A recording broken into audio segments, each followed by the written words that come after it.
hello, Zach. We're recording. A somewhat annoyed llama from the YouTube channel. A somewhat annoyed llama. That is the name of the channel, right? That is the name of the channel, yeah. Hello. Got it in one. We're pitching band names. We're pitching band names, whether they're good or bad. I was talking to Tom about my rule that your band name has to destroy your SEO. My friends formed a band for exactly one song. We called it Lasagna the Food. So that like lasagna, comma the food, like Portugal, comma the man. Yeah. Portugal, comma the man will get you the band. Lasagna, comma the food will get you lasagna. And do I recall correctly that the pitch for the album was Lasagna the Food the Band? Yes. Was the name of the album? Lasagna the Food the Band the album. Yes. The tour, but not the album. None of which is particularly funny, but when you stack them in succession, they get kind of funny. The recording could be Lasagna the Food the Band the album the tour, and that would be an accurate name for the movie. That's the name of the cookbook. Llama, I understand that you also have some band names. Yeah, I don't think I've got anything that can stand up to that, but I'm looking at this is sort of the things that I write down whenever they come into my head. And so I've got one that I actually used in a recent video, Affinity for Familicide. That's sort of excellent. A punk, pretty good. Like punk rock. The Minneapolis Grain Exchange. I just saw that. Excellent. That's an indie band if I ever heard. Oh yeah, that's definitely indie rock. There's a Texas specifically. Yeah, there's a certain indie band formula which is just 3 nouns. Yeah. Only Violence to Voles. Only Violence to Voles. That one's inspired by my dog. I was about to say that's like a very British punk band. That's like somebody does a cover of "God Save the Queen," but they do it in like the Harry. Wait, who's the Harry with loads of money? Oh goodness, Enfield. They're doing it like the Harry Enfield accent. I mean, I think the God Save the Queen punk band is Anarchy in the UK. I think that's the one. Yeah. That kind of vibe. But yeah, those are the ones. Those are my choice ones. Yeah. There's a good like Anarchy in the U pun that we're missing here. Like Anarchy in the UN is a little more like ridiculous, but like there's got to be like Anarchy in the Unicycle or Anarchy in the U2.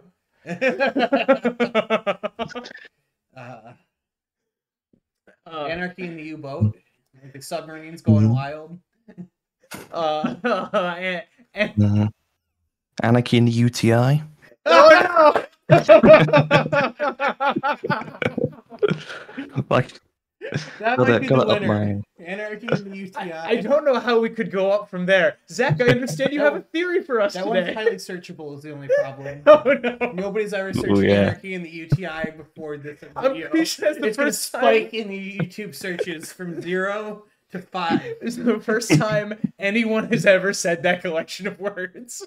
I do have a theory, and I have foreshadowed this is a Laris theory because I adored Llama your Laris videos. They're very good. I had a lot of fun watching them. And so I want to talk about something that happens. Oh, by the way, this is going to spoil all of Fire and Blood and therefore House of the Dragon. So if you're looking for no spoilers, this ain't the episode for you, Chief. I'm very sorry. Yeah, I have terrible news. But I will start with this hint. I guess I can type it. That way I can't be mad at how fast I'm talking. Yeah, I have wonderful news that Zach is on the keyboard today, which is very rare. And that means that I get to talk over him while he's typing. House of the Dragon, comma. Your comma works on your keyboard, which is foreign to mine, where it does not. Yep. I went to go copy and paste a comma from a Google search, and realized I didn't need to do that. All right, Zach. How about while you're typing this out, I will explain the rules of the game for people who are not, who maybe are not here for this madness all that often. Zach has a theory. The only thing we know is this related to Larry Strong and spoils all of Fire and Blood. And Llama, you and I are going to try to guess it as we are working through as we're like riffing and finding adjacent things to talk about. Every time we come across another piece of evidence, Zach is going to say ding, and we are going to get another piece of evidence on the board. This game has had many names. Give me another card is the one that I keep on trying to insist on. But that has only helped so much.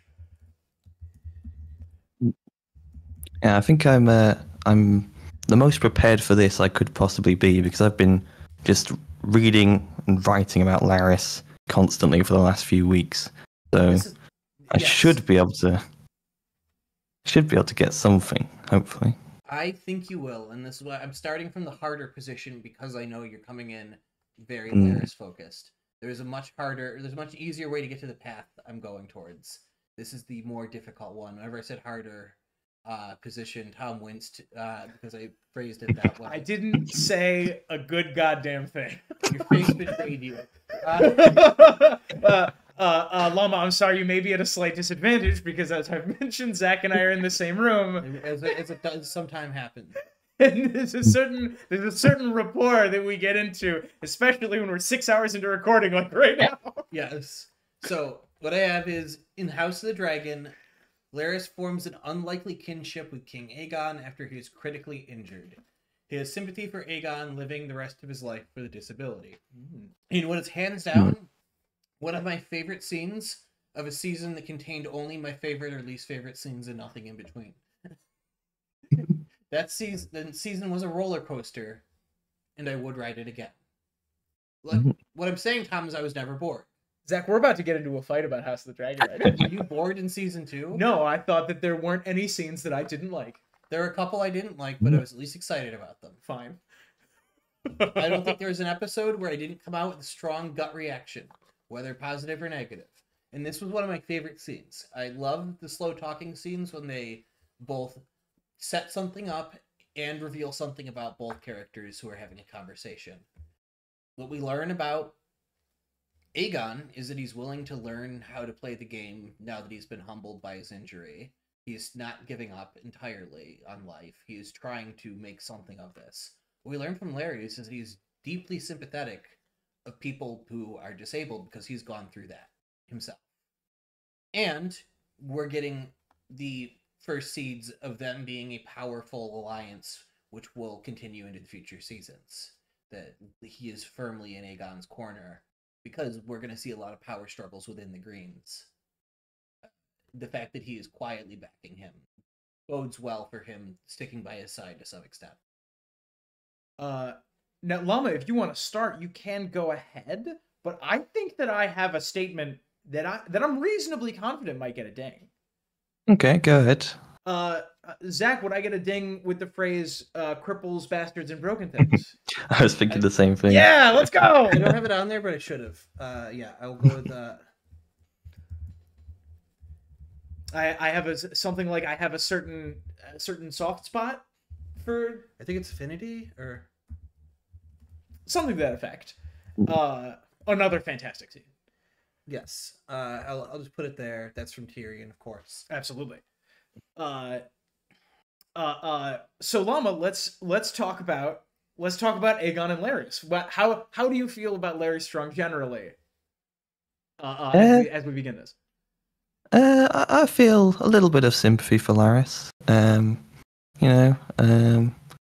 think he, if this is sort of leaning towards his disability, that kind of side of his character, I think there's a lot to sympathise with there. That he's, although it's not really necessarily stated in the books, that he probably faces a lot of discrimination and stuff for that.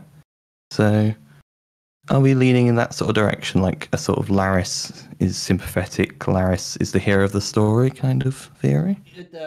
Laris, I don't know if I'd say hero of the story, but like one of his wholly true characteristics that is hard to spin as a negative is that he, as a disabled person, understands the discrimination that other disabled people face in a world that's very tough, tougher than the world we live in right now.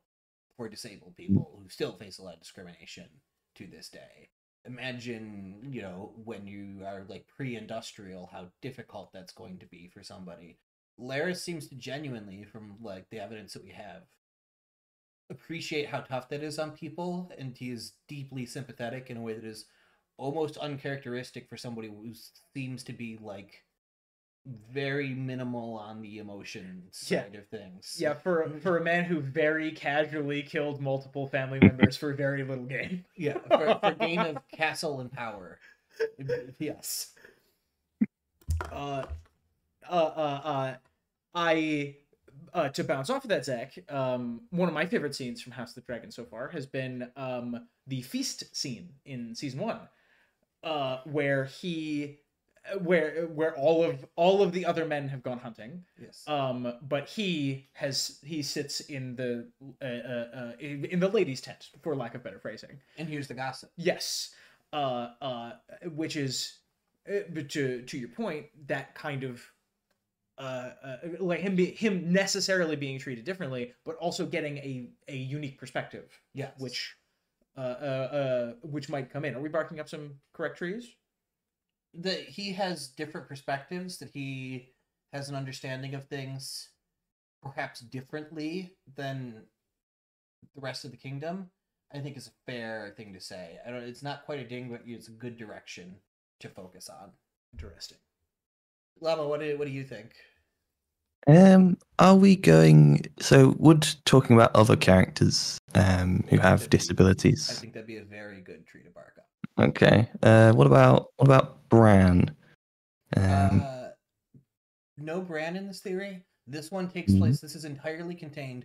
This quote here is mostly for. Oh, hold on. Oh, can you draw a circle? There Oh, we go. Absolutely. Oh, can I draw a circle? I'm so good at drawing circles. That one's mostly for theming. This entire theory takes place in the confines of Fire and Blood. It spoils the whole thing, but it is Fire and Blood exclusive. Damn it! So I was going to talk about. We don't leap to the future at any point. I was going to talk Although about I'm sure there's parallels. that one Tyrell whose name escapes me right now. Willis? Garland? No, Willis. Willis, yeah. Willis is the one that Sansa's almost betrothed to, and then not. Okay, so exclusively within Fire and Blood. Other characters in Fire and Blood would be a good path. Are we thinking about Tywin Lannister, who gets blinded and sort of mutilated horribly? That's a good pull. No, that's a good pull, but and there might be shades of that, but I don't think that's who we're going for explicitly. Okay. Are we talking about like is injury or disability not what we're going for, but rather general discrimination? Are we talking about sugar honey iced tea, Rhaenyra's husband?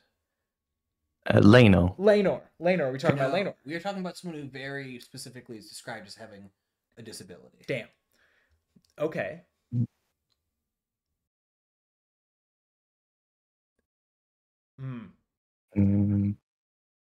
So is this a person in the Dance of the Dragons section? It's not earlier. It's in the dance section. Okay. It is somebody who he could have conceivably interacted with. They were alive at the same time. Is this a prediction for future seasons of House of the Dragon? Correct, and also it's me asserting something that happens, but it's not explicitly spelled out in Fire and Blood. It is happening, and we don't see it. Cool. Because we don't see a lot of Laris things. You are reinforcing my position that Harwin Strong is alive underneath Harrenhal. This is what you're saying. I'm not dead. I'm just badly burned. Yes. This awesome power situation. This is what you're saying. Zach hasn't said no. I'm trying to make it work because that's incredible, and it doesn't. I'm very sorry that it doesn't fit in this theory. Look, I'm gonna die on this hill. Okay. Other characters who have injuries or disabilities around this same time. If that's not bringing anything, if you go through things you know about Laris during the dance, if you give me a 2-paragraph description of all the things he does during the dance, you will say something that gets you a ding, that gives you the right time frame. Hell yeah. Llama, do you want to start? Sure. So he's at the Green Council at the start, and he takes part in that. Then he stays in King's Landing, sort of just being Laris for a bit. Then when Rhaenyra arrives, he vanishes mysteriously, along with Aegon II. Then he's sort of lurking in the shadows until he reappears to support the one true king, Trystane Truefire. Ding. What? No, What? it's not Trystane Truefire. It's Laris never leaves. Let me make it longer. King's Landing during Rhaenyra's... Oh, that's the wrong apostrophe. Rhaenyra's rule over it. There's an R in right Oh, because it is at least heavily implied that he is hiding under the Red Keep. He's either hiding under the Red Keep, or he has another hideout, or he has a disguise. There is some place he is at, doing something that allows him to survive, even though there is a bounty for him, dead or alive. Yeah, and he is in the city the whole time just fine.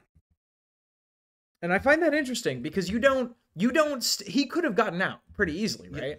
Yeah. You don't stay in the city unless there's something you got to do. Yeah, he is on a mission very specifically the whole time he is there, because if he wouldn't just hang around because he really likes that one coffee bar, right? If I'm about to be hunted to death, I don't stick around a place where the people can kill me. And this is actually very interesting. And Llama, I want to pass it to you after this because I would like to say he's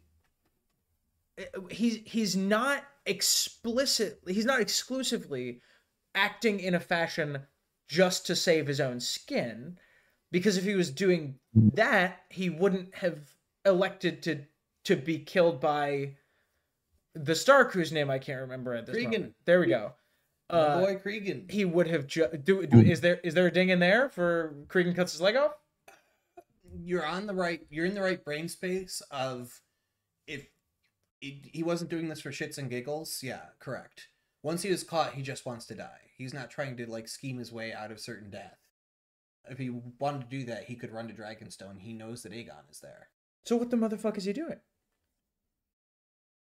This is a good question that had not occurred to me yet. Llama, what? Well, Mushroom accuses him of spreading rumors and stuff the whole time. I should give you a name for that. Yeah, that is kind of exactly where we need to go for this theory.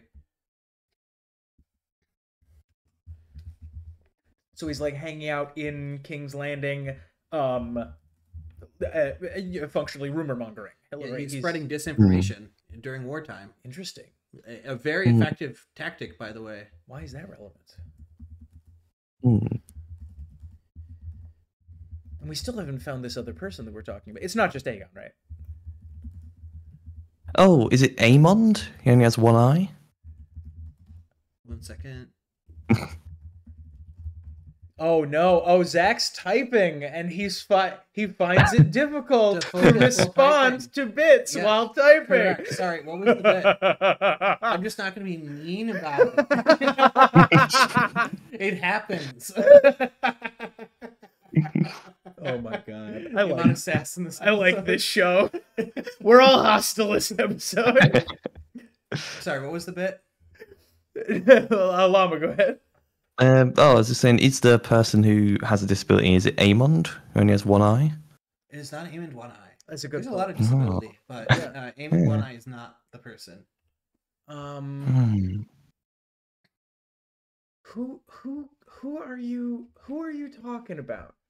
This is my favorite question mark of the entire story. Oh, I know. I don't know if it connects, but another character who could be described as having a disability is the Shepherd. Ding! Yeah, let's go! The Shepherd is missing a hand.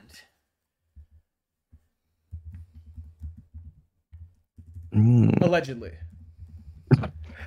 He's alleged by people who saw him with a missing hand to be missing a hand. Yes.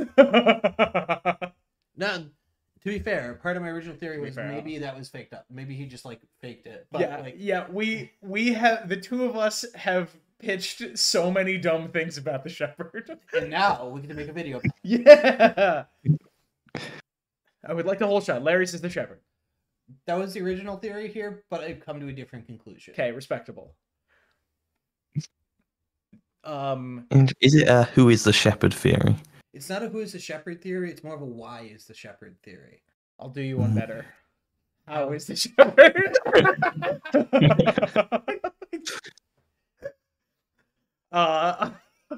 No one ever asks how is the shepherd. Everyone asks who is the shepherd, but never how is the shepherd. Okay. All right. Hang on. Keep us on the rails. Keep us on the rails. Yes. Let's make some logical conclusions based on what's on the screen. We're tipping dangerous. You have stuff that you can tie together now. So, Laris is working with the shepherd somehow? Yeah, I think that's the main crux of this theory, is that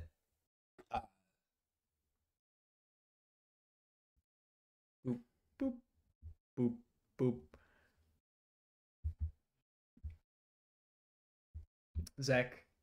Zach draws lines. No one will be seated while Zach draws lines. Oh, yeah. Overshot that one by just a hair. Coming in a little too far. He's going in for take 3. Here it comes. Down. No! Oh, just every a hair. time I get Llama, close. Llama, have you ever seen line drawing like this? I've never seen line drawing this. That's beautiful. There. That's good enough. He's got like a really big arrow. And that's good for par.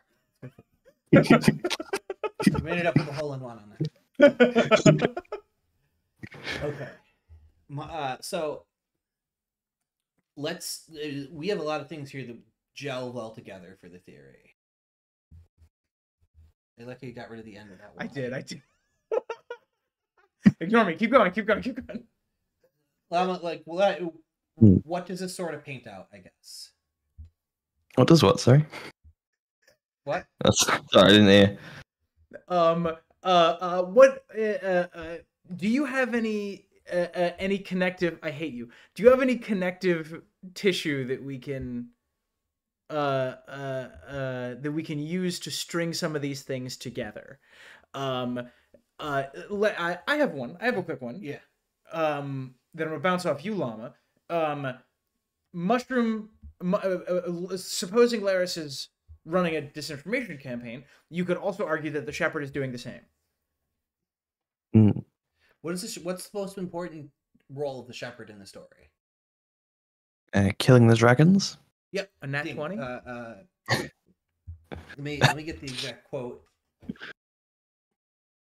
Oh, something like we need blood, their blood. Yes. Yeah. When a crazed one-hand prophet called the shepherd began to rant against the dragons, not just the ones who are going to attack them, but all the dragons everywhere, the crowd half crazed himself listened. And let me say what he has there. Or let me say what he is alleged to have said.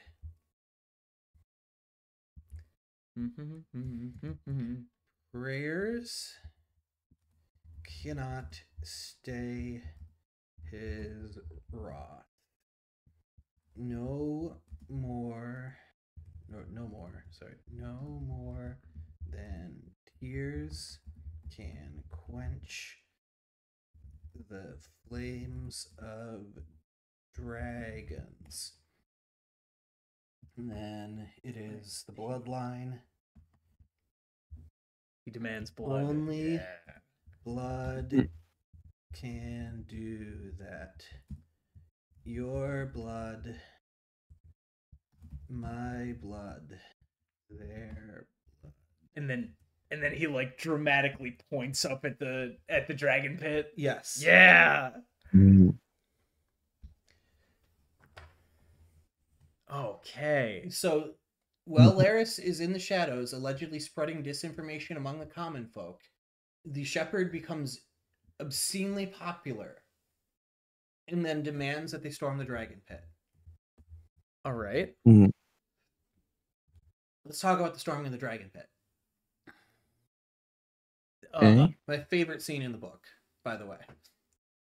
I'm drawing Llama. If you want to take this one, you are more than welcome. Now it's time for Tom draw a line. Yeah, these are my favorite bits. Ooh, didn't land that Oh, one. yeah. Oh, there we go. Oh, Yeah. no, lost confidence in that one. Oh. So yeah, the shepherd like gets all his mates together, and they all charge at the dragon pit. The guys guarding it, they like only guard the front entrance. The shepherd knows a way around the back somehow, mysteriously. Yep. Maybe Laris showed him that. Yep. Actually, yeah, I didn't put that, but that that's a good the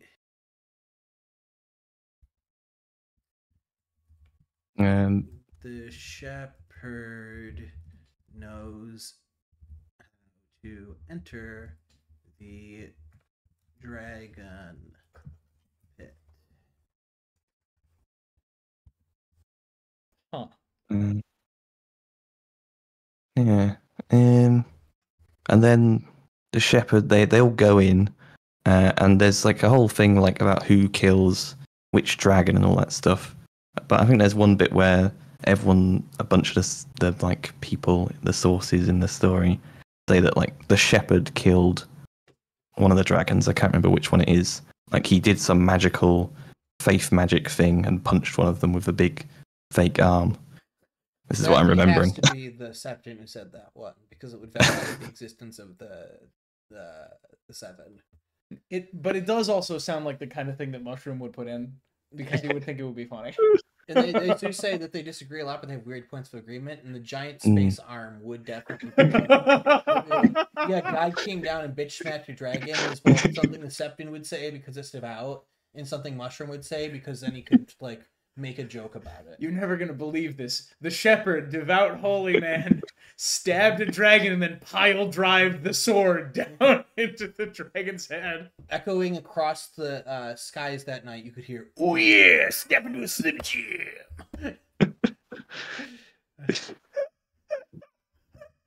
All right. Hell yeah. Oh my god. Oh yeah, brother. Oh yeah, brother. Okay. The shepherd knowing all these things about the dragon pit and being so favored in the eyes of the common people, like imply, if he is not Laris, that he has like very good friends who are capable of spreading this kind of misinformation. Yes. Okay.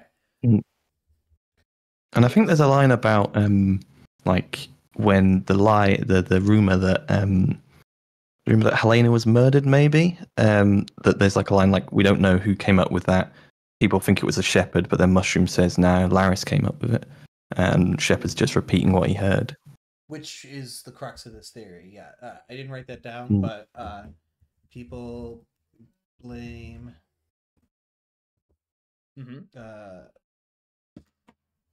both the shepherd and Laris for misinformation. I'll put that in quotation marks. Misinformation, because we don't know about LA. How do you spell it? Ooh, I don't have a good answer. Ooh. Yeah. And that looks right. Yeah. That's right to me. Zach, I want you to know that like we are hostile today, but this is good. Thank you. This is really good. So we're giving sass to each other because we're deeply recording hell, but yeah. Yeah, this is great. So like this lines up very favorably with what happens in season 2 of House of the Dragon. Like information warfare is one of the main themes of this story. Yeah. And my favorite moment related to this is Rhaenyra and Mysaria sending food to King's Landing. You know, dang.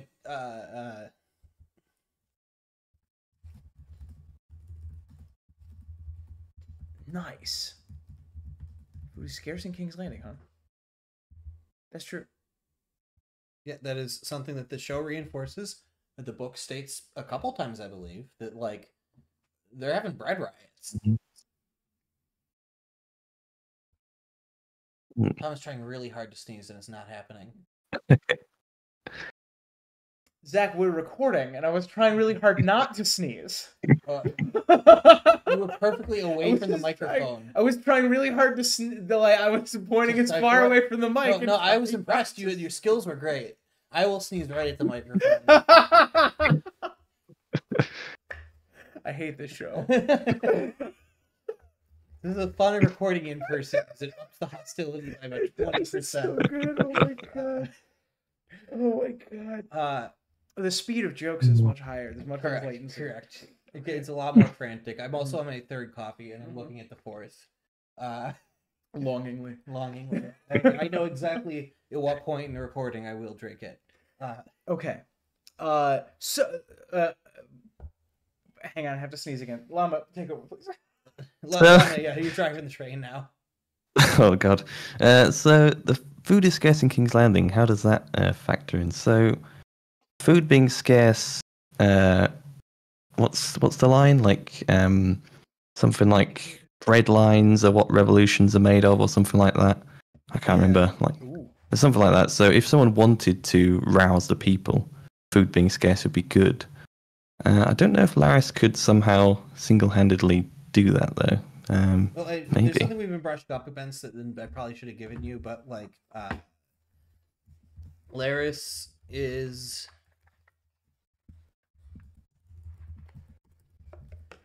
no, not Larry. Laris is Larry. Hey Larry. That's what Google kept correcting Laris to Larry every time I wrote it, Mm-hmm. and it was very funny to have.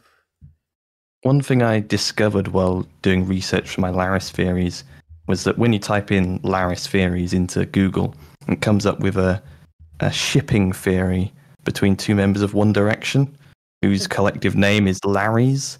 It's Harry Styles and one of the others. And it's got like this massive Wikipedia article.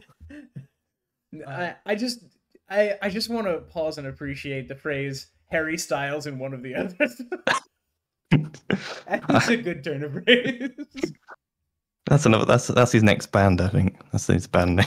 Yeah, Harry Styles et al. So yeah, Larry's is believed to have spies and operatives everywhere in King's Landing. Do we think? So we haven't like the theory isn't just the shepherd is a part of the same information chain as Larry's, right? It's not as simple as that, I suppose. I am asserting that Larry's had a plan. What else happens during these riots? You were talking about Tristan. Like, what else happens? Game on Pale Hair? Is he in this theory? He's one of the things. They don't ever get mentioned by name, but like, yeah, there's the Moon of the Three Kings. There's a lot of death and destruction. I believe it's during this time that the Baratheons desert, I think. Yeah.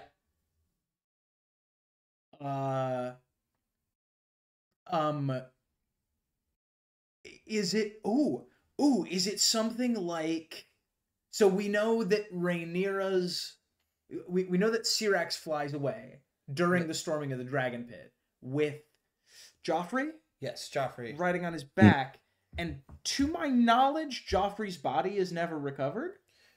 You're brushing up against it enough that I'll give you the ding for here. Or Joffrey's foot is never recovered. Joffrey's foot specifically. Ooh. Yeah. Or is this a lamentation theory? Are we what happened to that one fucking sword? That's a theory that should be in here and isn't. But that'd be a fun extra conversation. Is Syrax's wait, why did my font get so much smaller? Oh, you did that on purpose. I did not do that. I did not do that. That would be really funny if you pranked me like that. I was going to give you credit. I've been trying desperately for 6 hours to keep us on the rails.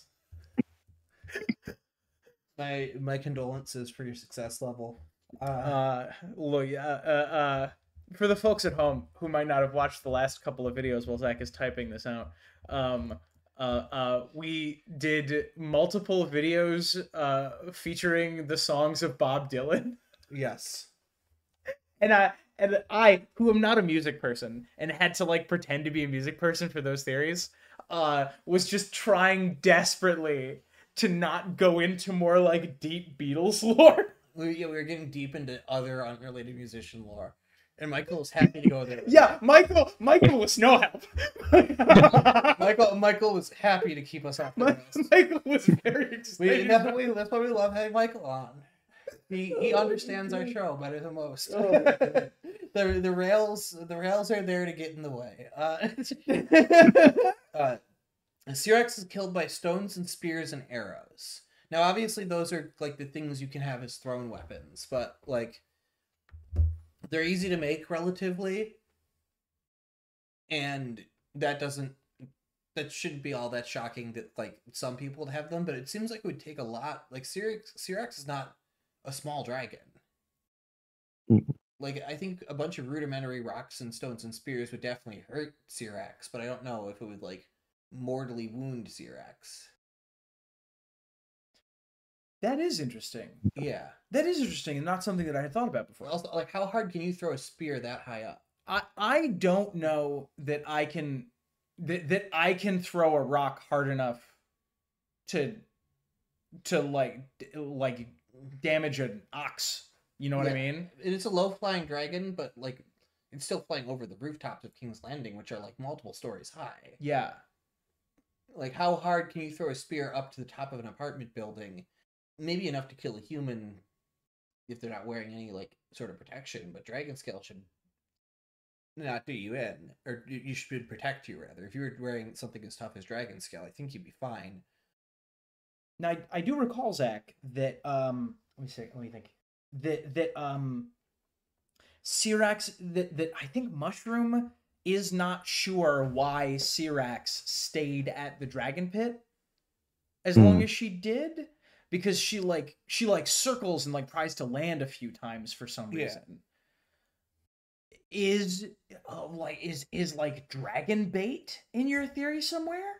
Did Larry and the Shepherd like? I don't think that Syrax is killed by because Syrax goes back and is killed later, right? In the dragon pit. They probably shouldn't have put killed. You should probably put wounded here. No, I think you're right. I mean, I guess you're right that like we don't know if that was a mortal wounding or not, but Syrax was in bad shape, at least we can say. Or did Syrax die at the same time Joffrey did? Because Joffrey falls. So Syrax and been a hot minute since I reread this. Llama, do you have the order of events memorized? Because it is a little hazy for me. I think so. Joffrey falls off Syrax and he dies, and then Syrax like goes.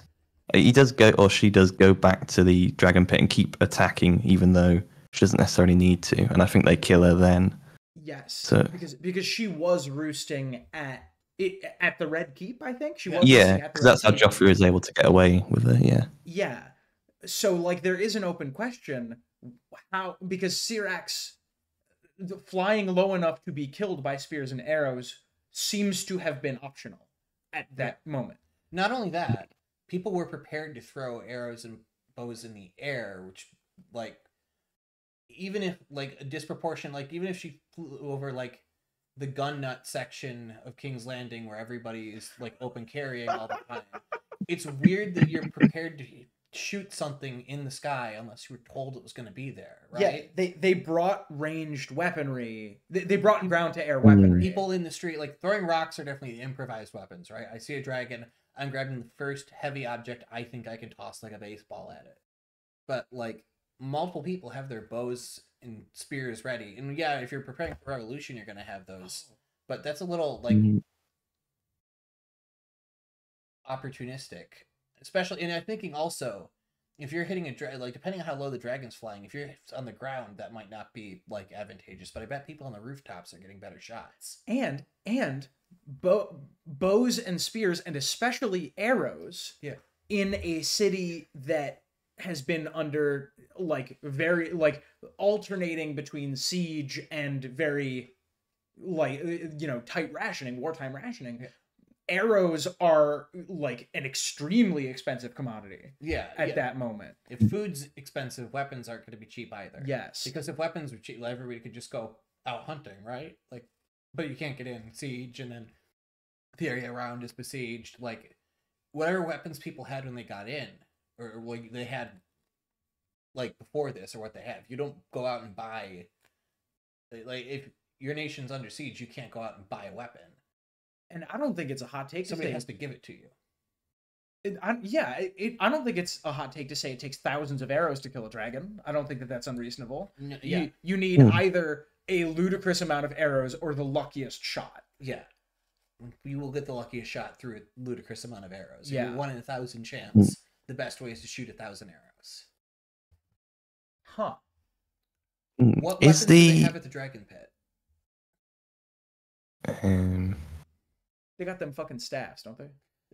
That's close enough. I'll give you the ding. They're described as having, they're described as human rats because of a quote we don't have up here but should, because it's one of the hints. But they are armed with.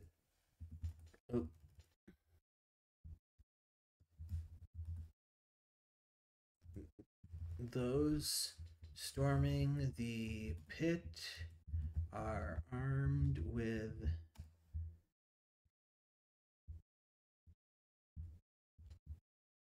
spears, long axes, spiked clubs, and 100 other kinds of weapons, including both longbows and crossbows. Huh.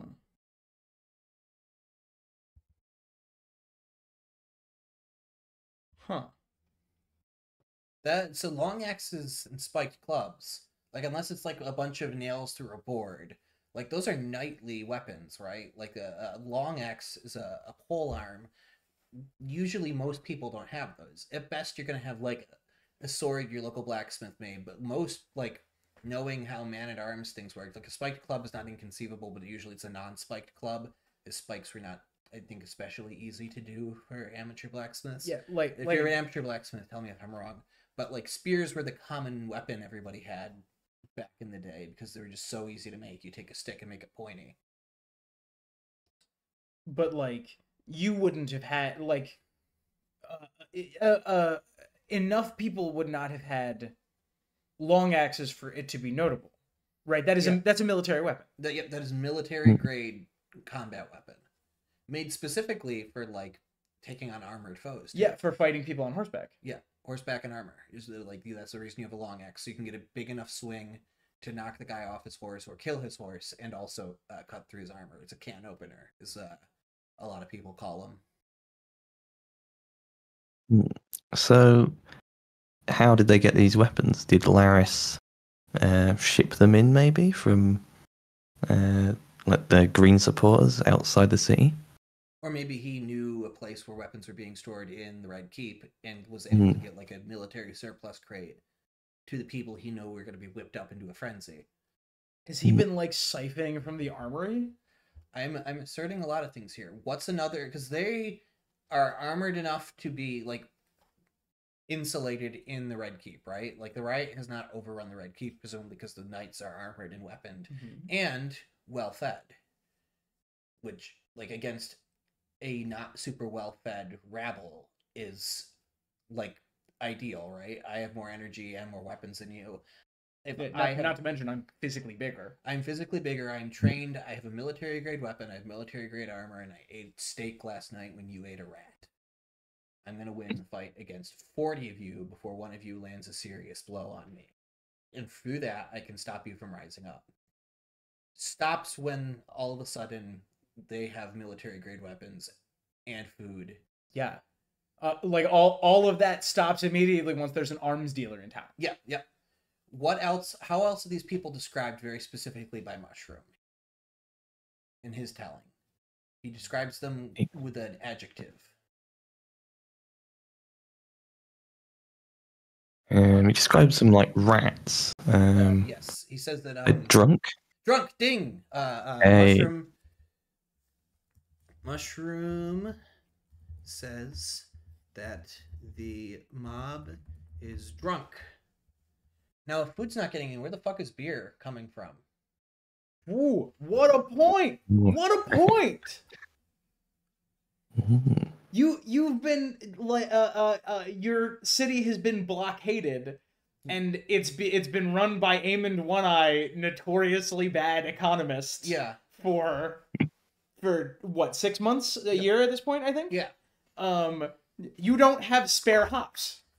Yeah. The first thing that shuts down when you have no imports and your economy is destroyed is the bars. I know, I lived through 2020. Huh. So so what are you saying? You're saying that what happens to the shepherd and his flock after the storming of the dragon pit? They lose. The shepherd loses all support. The shepherd loses all support not because he's preaching different things, but because he no longer has food.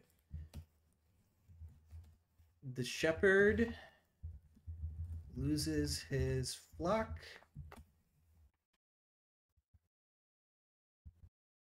He gives a rambling speech. He gives a rambling, barely coherent.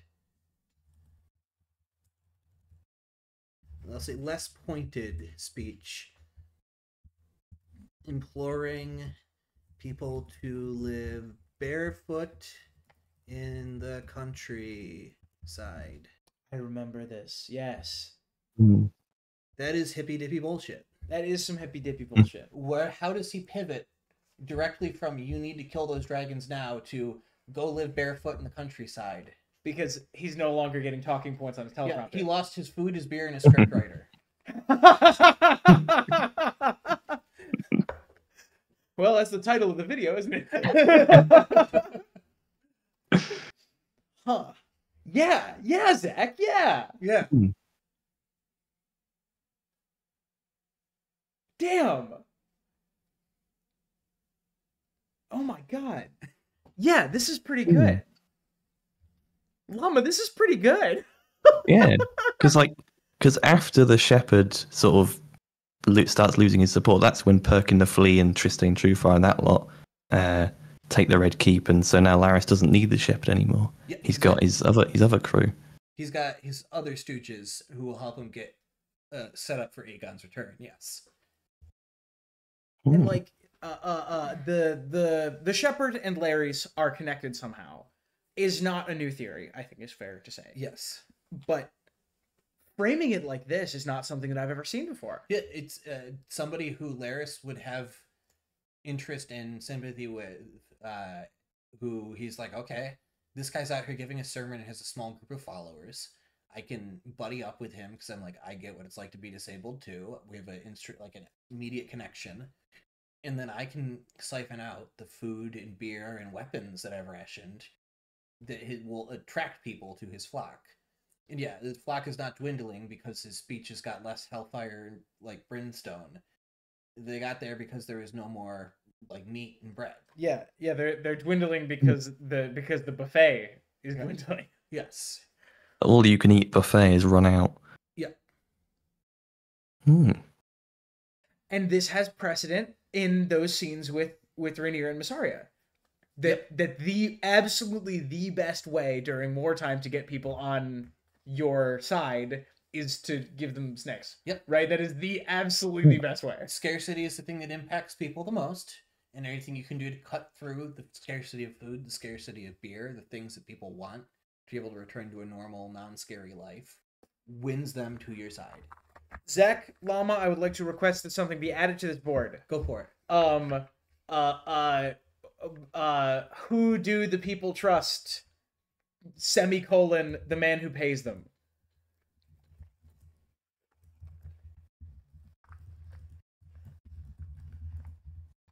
Peter Baelish. The people whose order, like, right, they follow the orders of the person who is giving them the things that are beneficial for them. They will literally jump into Dragonfire because this is the only person who has given them food in the last 6 months. Yep. This is my soup kitchen, and my soup kitchen says we need to kill the dragons. shit. It's like the Varys thing about who do you follow? Is it the person who, is it like the priest who wants to save your soul? Is it the king who tells you I'm the king, or is it the guy who can give you gold? Well, Laris is doing all three because he's got the priest, he's got the food, and Aegon II is king. Yeah. Yeah, actually, literally. Yeah. Yeah. Okay, so we have looped all the way back around to the beginning of this conversation.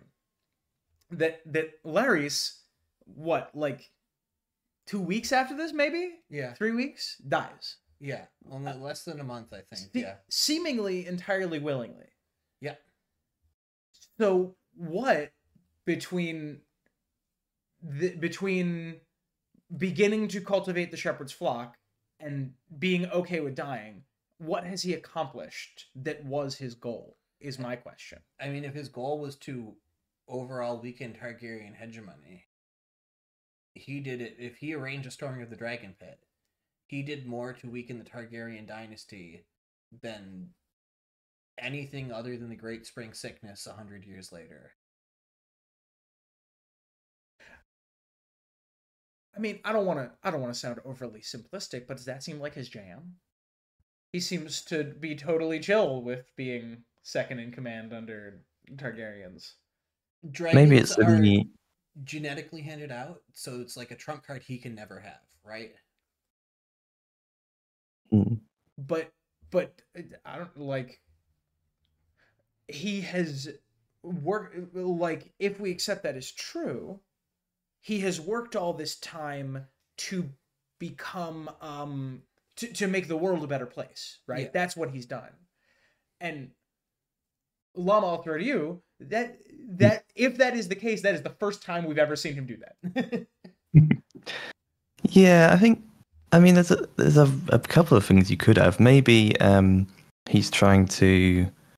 Maybe the quote you started with, where he really is just he really likes Aegon II, and the thing that changes is that now Aegon II's dead, and he didn't actually poison Aegon II. They just pinned it on him. So not only is his king dead, he has been blamed for the death of his king, which maybe he didn't do.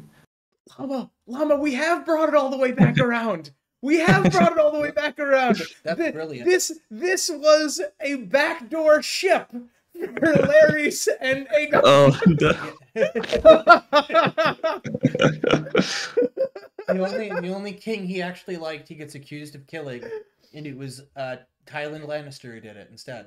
I mean that is kind of George Martin-y. Yeah, that is incredibly George Martin-y. My pitch was going to be that because dragons are genetically handed out, and he was born a clubfoot, he was born with disadvantageous genes, that he wanted to, like, level the playing field a little bit. If some people, like, peasants can be born with a gene that makes it so you have a clubfoot, or that you don't have enough fingers, and that impacts your quality of life miserably, and there's no compensation ever for that in Westeros.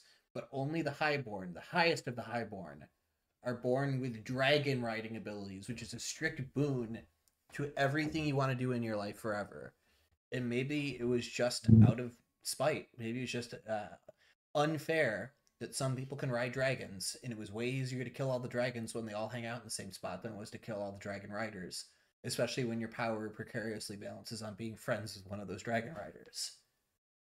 And he was only able to enjoy Aegon II's company when he was, you know, brought to being disabled, when he went from being the highest of the highs in the way society regards people to, you know, have that diminished, to be brought down a peg. All of a sudden he could appreciate him, was my thought. That it's out of spite. It's out of the way he was treated his whole life, that he wants to see the dragons die. I love the bromance thing. Yeah. You know, Zach, that is also kind of George Martin. Yeah. Yeah. Yeah. I like them both. I love the bromance, and I genuinely like Aegon II. I like that he hated the Targaryens because they won the genetic lottery.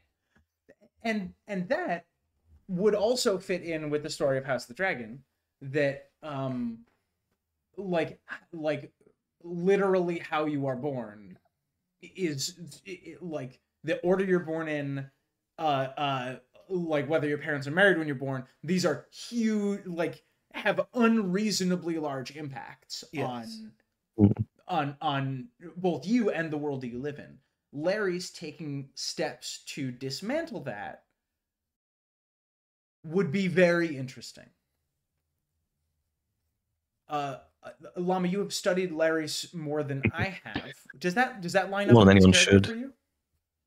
Yeah, I think Larry. The thing is, like, it's because it's like, well, I haven't seen the show, but like in the book, like he could be anything really. But that, I think, that is like one of the ideas of Laris that I like the most. That he's kind of he is he's the ultimate underdog, and if he's trying to level the playing field, as a sort of to try and make it so that there won't be no one else will have to you can make it kind of noble, not just out of spite. He's trying to make it so that no one else has to compete with the the dragon riding gene people.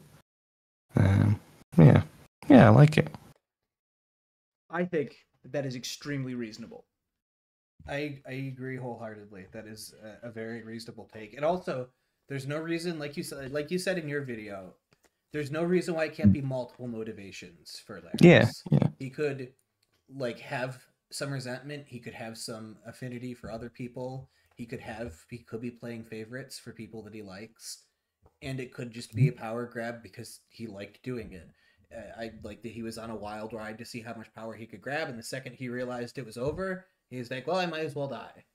I guess I'll die. Yeah, my options. My power grab is over. My options are go to the wall, or spend the rest of my life in hiding, to then go to the wall or die, or die. These all lead to me dying in unsatisfying ways, so I might as well die. I'll go to a warmer hell. Yeah. Also, this implies that he might have just killed the dragons to be the one who killed the dragons, to be able to brag that he did it to himself and nobody else. Yeah, I mean, on the one hand, yes, but on the other hand, you can't brag when you're dead.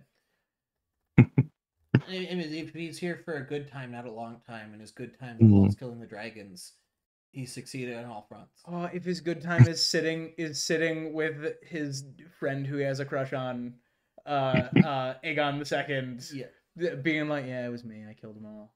We'd be like, "Hey, that's nice. Thank you for that wine." Yeah. Maybe that's why he wants to die, so he can brag to all of the Aegons, all the Targaryens. Like, yo, guess what? Shit out. Yeah, he's Aegon, my homie, you're here too. I knew you'd make it. He walks up into a warmer hell, specifically without his clubfoot. He rocks up into a warmer hell. Yeah. They give me a wheel. It's pretty cool. Damn. Zach, is that our show? I think that's our show. Holy shit. Llama, where can people find you? On my channel, which is a somewhat annoyed llama, I have more Laris videos if you need more after this. So, and I've got one coming out. It might have already come out at this point. I don't know. It is completely different to this. It's kind of the opposite, but it is very tinfoil. Okay, so yeah, so that was going to be my question. Can you give us a percentage? How closely related are these theories? They both have Laris in them. Yeah, and that's the kind of thing you like. Go subscribe to Llama right now. Llama, thank you very much for joining us. End on one more band name, please. Oh, well, one more band name. Planned Obsolescence. Everybody say goodbye. Bye. Bye.